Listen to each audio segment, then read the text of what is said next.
So during COVID, most of us have started using the virtual world more than ever, whether it's Zoom for meetings, your kids' schoolwork online, whatever. Using virtual tools is sometimes easier, but the increased use can also leave you with a security threat. So we asked cybersecurity expert Ed Peters to join us this morning with his 6 tips to keep your home and family safe just in time for school. Good morning, Ed.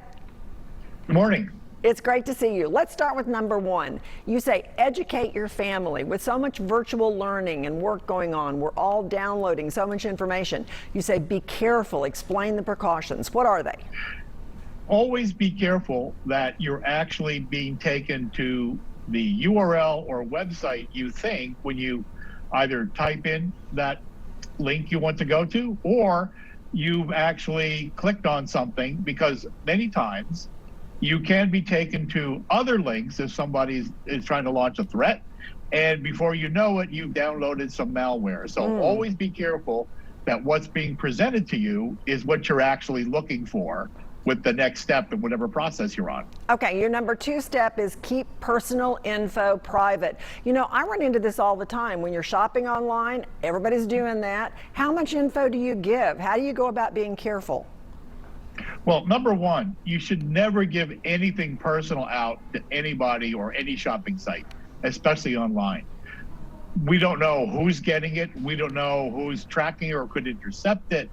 Always be clear who you're dealing with. So never give out any personal information. If it comes back and asks for your social security number or your password or anything that seems anything outside of what you're looking for here, don't do it. Always look to see that it has some type of HTTPS lock on it or link that looks like it's only the site of the purchase where you're buying from, and never ever go through with any transaction if you have a question.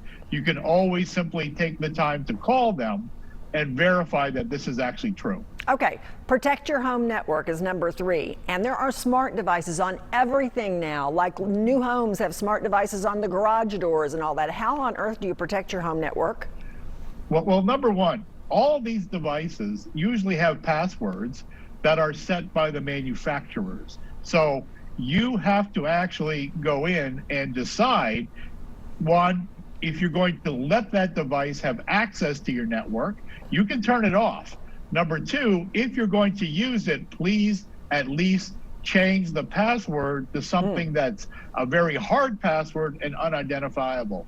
The last thing you want is for someone to get into your network and then be able to get to one of your devices, or the opposite, to come into one of your devices that's unprotected and then be able to get to the rest of your network and wreak havoc. Okay, so number 4. Unfortunately, security is inconvenient, but we must take the opportunity. Number 4 is security and privacy settings. What do you need to do here? What about antivirus software? 1, always keep your antivirus software up to date. Always download it and deploy it. Make sure it's as fresh as it can be. Secondly, check your iPhone and Android regularly. Every update will have something that could change settings. Always go to your privacy settings, look at each app and decide, do you want this app to use your microphone? Do you want it to use your camera? What access do you want to give it? It's all up to you, but you need to take the time to be diligent. Okay, a lot of us are familiar with VPNs because of work computers at home. You say get your own? Yeah, your own VPN can be very helpful because it gives you an extra layer of encryption above and beyond your home network or what else you may have put into place. That makes it more difficult to break into your network, and usually a cyber criminal will decide there's much easier pickings than to try to hack you. Okay, and finally you say be careful of public Wi-Fi. What do you mean? Well, what we've learned recently is that, of course, public Wi-Fi, if you can get on it, hackers can get on it. And once they're on it, that's just another pathway into your device. Also, avoid using public chargers at airports or any other place. We found recently that there have been malware incidents that came from the actual ends of chargers. So you think you're getting a free charge for your phone before you get on that airplane, and guess what?